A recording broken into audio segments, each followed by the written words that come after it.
సుప్రీంకోర్టులో తెలంగాణ ప్రభుత్వానికి ఊరట దక్కింది. గ్రూప్ 1 నోటిఫికేషన్ రద్దుకి కోర్టు నిరాకరించింది. నోటిఫికేషన్ రద్దు, మెయిన్స్ వాయిదా కోరుతూ దాఖలైన పిటిషన్లని కొట్టివేస్తూ సుప్రీంకోర్టు తీర్పును వెలువరించింది.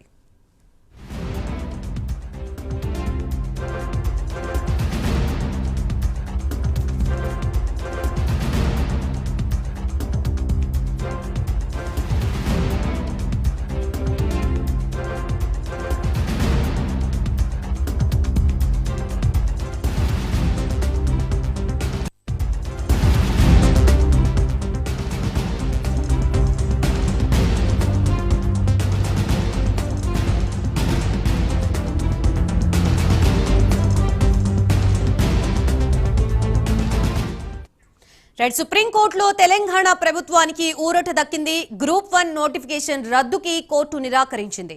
నోటిఫికేషన్ రద్దు, మెయిన్స్ వాయిదా కోరుతూ దాఖలైన పిటిషన్లను కొట్టివేస్తూ సుప్రీంకోర్టు తీర్పును వెలువరించినట్లుగా తెలుస్తోంది. ప్రస్తుతం ఇదే అంశానికి సంబంధించి మనకి పూర్తి వివరాలు అందించడానికి మా ప్రతినిధి చందు సిద్ధంగా ఉన్నారు. చందు,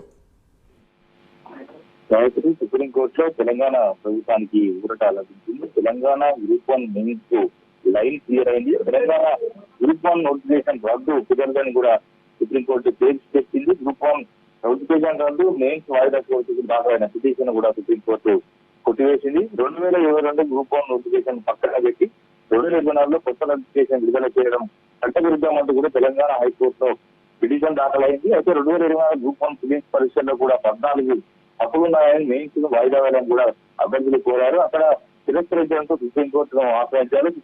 సుప్రీంకోర్టులో కూడా వారికి చుక్కెదురైంది. అయితే గత కొంతకాలంగా గ్రూప్ 1 మెయిన్స్ ను రద్దు చేయాలంటూ కూడా పెద్ద ఎత్తున అభ్యర్థులంటూ కూడా ఆందోళన చేశారు. ముఖ్యంగా అశోక్ నగర్ లో పెద్ద ఎత్తున ఆందోళన చేశారు. ఆ సమయంలో అంతా ప్రతిపక్ష పార్టీలకు కూడా వాళ్ళ అభ్యర్థులకు సహకరించాయి. అయినప్పటికీ కూడా సుప్రీంకోర్టు ఇచ్చినటువంటి ఏదైతే తీర్పు ఇప్పుడు అది మాత్రం అభ్యర్థులకు తప్పనిసరిగా గ్రూప్ 1 మెయిన్స్ రావాల్సిన పరిస్థితి ఎదురైంది. Right, thank you Chandra.